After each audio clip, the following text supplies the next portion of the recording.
अनुभूत प्रयोग। प्रातः नित्य कर्म के पश्चात भगवान सूर्य नारायण के सम्मुख खड़े होकर प्रभु के सम्मुख पुष्पांजलि अर्पण करके एकाग्र मन से स्तोत्र उच्चारण करें। युधिष्ठिर उवाच, हे भानु, आप जगत के चक्षु हैं और सब प्राणी मात्र की आत्मा हैं। हे दिन मने, आप ही समस्त जीवों के उत्पादक और क्रियाशीलों के आचार धर्म हैं। आप ही सब ज्ञानियों तथा योगियों की गति हैं। आप ही मुमुक्षुओं के एकमात्र आधार हैं। आप ही सब लोकों को धारण करने वाले और प्रकाशक हैं। आप ही अपनी रश्मियों से सबको शुद्ध एवं पवित्र करते हैं तथा निस्वार्थ भाव से पालन करते हैं। हे वेद पाठी महर्षियों के द्वारा पूजित परमेश्वर, आज भी ब्राह्मण लोग अपनी अपनी शाखा के मंत्रों से आपका ही अर्चन किया करते हैं। हे अविष्ट वरदानिन, वर प्राप्ति की इच्छा से आपके दिव्य रथ के पीछे पीछे सिद्ध चरण, गंधर्व, यक्ष, गुह्यक, पन्नग, 33 देवता तथा विमान चारिगण चलते रहते हैं। उपेंद्र के साथ सभी महेंद्र भी आप ही की पूजा करके इच्छित सिद्धियों को उपलब्ध कर चुके हैं। आपकी पूजा करके सिद्ध मनोरथ वाले दिव्य मंदार माला से शोभित अर्थात सम्मानित हुए लोकमान्य हो जाते हैं।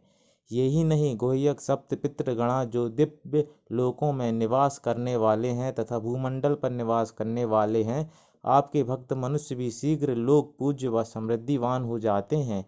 हे भगवान, आपकी उपासना करने वाले वसु, रुद्र, साध्य देव, मारीचिपान करने वाले बालखिल्य ऋषि, सिद्ध लोग सभी प्राणियों में श्रेष्ठ माने गए हैं। ब्रह्मलोक से लेकर समस्त ब्रह्मांड में ऐसी कोई अद्भुत वस्तु मैं नहीं मानता जो है सूर्यदेव आपसे बढ़कर हो। हे आदित्य, अन्य बहुत से जीव वीरशाली हैं, परंतु आपके समान ना किसी में दीप्ति है, ना प्रताप ही है, ना प्रभाव प्रताप ही है। समस्त दीप्तियां आपसे उत्पन्न होती हैं। आप ही सब ज्योतियों के पति हैं। आप में ही सत्य, बल तथा सत्य और सब सात्विक भाव है। विश्वकर्मा ने आप ही के तेज से उत्पन्न नाभि वाला सुदर्शन चक्र बनाया है, जिससे भगवान विष्णु ने राक्षसों का मद नष्ट किया है। हे सविता, ग्रीष्म में अपनी रश्मियों से सब प्राणियों के तेज को और सब औषधियों के रस को लेकर आप वापस वर्षा में प्रदान करते हैं। हे मारीची मालिन, आप ही की कुछ रश्मियाँ तपाती हैं, जलाती हैं, मेघ बनकर गरजती हैं, चमकती हैं और वर्षा काल में जल बरसाती हैं। शीत और वायु से पीड़ित मनुष्य, अग्नि, वस्त्र व कंबल भी इतना सुख नहीं देते जितनी आपकी किरणें देती हैं। आप ही की तीनों लोकों के हितों के लिए सदा प्रवृत्त रहते हैं। आप ही तीनों लोगों के हित के लिए सदा प्रवृत्त रहते हैं। अग्नि का आधान, वसुबंदेष्टि, मंत्र, यज्ञ, तप, क्रियाएं आपकी ही कृपा से ब्राह्मण, क्षत्रिय, वैश्य गणों की प्राप्ति होती है। काल वेत्ता विद्वानों ने जो सहस्त्र परिणाम का ब्रह्मा का दिन कहा है, उसके आप ही आदि हैं और आप ही अंत हैं। हे सूर्यदेव, मनुपुत्र, जगत तथा मनवंतरों आदि सभी के आप ही ईश्वर हैं। प्रलय काल के प्राप्त होने पर आपके क्रोध से निकली हुई संवर्तकाग्नि त्रिलोकी का भस्म करके स्थित होती है। प्रलय काल के प्राप्त होने पर आपके क्रोध से निकली हुई संवर्तकाग्नि त्रिलोकी का भस्म करके स्थित होती है। आप ही द्वादश रूपों में द्वादश आदित्य बनकर सारे समुद्रों को समेट करके अपनी रश्मियों से सुखाते हो। हे देवादिदेव, आप ही इंद्र, विष्णु, रुद्र, प्रजापति, अग्नि, सूक्ष्मन, प्रभु, सनातन, ब्रह्मा, हंस, सविता, भानु, अंशुमाली, वृषा, कपि, विश्वान, मिहिर, पूषा, मित्र, धर्म, शस्त्र, रश्मि, तपन, गोप्ती, मार्तंड, अर्क, रवि, सूर्य, शरण्य, दिनकृत, दिवाकर, सप्ती, धाम, केसी, विरोचन, आशुगामी, तमोहंता और हरिताश्व नामों से संबोधित होते हैं। जो सप्तमी या षष्ठी को भक्ति से आपकी पूजा आलस और अहंकार को छोड़कर करता है, उस मनुष्य को लक्ष्मी स्वयं सेवन करती है। जो मनुष्य अनन्य भाव से आपकी वंदना करता है, उसको आपत्तियां तथा आदि व्याधियां नहीं सताती हैं, वह सदा सुखी हो जाता है। जो आपकी भाव भक्ति से तत्पर रहते हैं, वे समस्त रोगों से मुक्त होकर सब पापों से छूट जाते हैं और दीर्घजीवी होकर धन, पुत्र आदि से सुखी होते हैं। हे नाथ, मैं अन्न की इच्छा करता हूँ। सब घर पर आए हुए अतिथियों का सत्कार करना चाहता हूँ। ये अन्नपति, आप मुझे श्रद्धा के साथ अन्न दान दीजिए।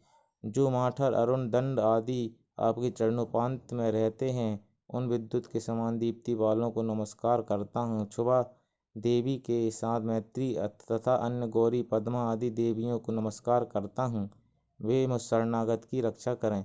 वे सम्पायन बोले, अब सूर्य ने प्रसन्न होकर प्रचंड अग्नि ज्वाला के समान अपनी तेजस्वी विग्रह से युधिष्ठिर को प्रत्येक दर्शन दिए। भगवान ने आज्ञा की, है युधिष्ठिर, जो तुम चाहते हो वह सब तुम्हें प्राप्त होगा। मैं युग युग तक तुम्हें अन्न से परिपूर्ण रखूंगा। सावधान, मन में ध्यान पूर्वक कोई भी मनुष्य इस स्तोत्र का वरदान की अभिलाषा से पढ़ेगा तो वह चाहे कितना भी दुर्लभ हो तो भी उसके उस मनोरथ को भगवान सूर्य अवश्य पूर्ण करेंगे। जो इस दिव्य स्तोत्र मंत्र को कंठस्थ करेगा या नित्य पढ़ता व सुनता रहेगा तो पुत्र की कामना वाले को पुत्र, धनाद्री को धन, विद्यार्थी को विद्या प्राप्त होगी, चाहे पुरुष हो या स्त्री। जो कोई स्त्री या पुरुष दोनों संध्याओं में से पढ़ेगा वह आपत्तियों से छुटकारा पा जाएगा, जेल में पड़ा हुआ भी छूट जाएगा। इसका नित्य पाठ करने वाला अभियोग में संग्राम में विजय प्राप्त करता है और समस्त पापों से मुक्त होकर योगी जन लक्ष्य सूर्य लोक में जाता है। यह अनुभूति स्रोत है, इसमें जो लिखा है उसका नित्य प्रातः काल पाठ करना चाहिए। उन सबको मनचाहा लाभ प्राप्त होगा। हमारे बताने पर कई लोगों ने लाभ उठाया है। पाठ करते समय अपनी कामना भावना हृदय में रहनी चाहिए, उसको उसी में शीघ्र अतिशीघ्र सिद्धि प्राप्त होगी। यह सकाम स्रोत है, निष्काम नहीं। आशा है इसके प्रयोग से श्रद्धाशील बंधु अन्नादि प्राप्त करके सर्वदा सुख संपन्न रहेंगे। यह इसका दूसरा चमत्कार है कि इस स्तोत्र का पाठ करने वाला आदि व्याधि से मुक्त हो जाता है, पूर्ण आयु को स्वस्थ रहता हुआ भोगता है।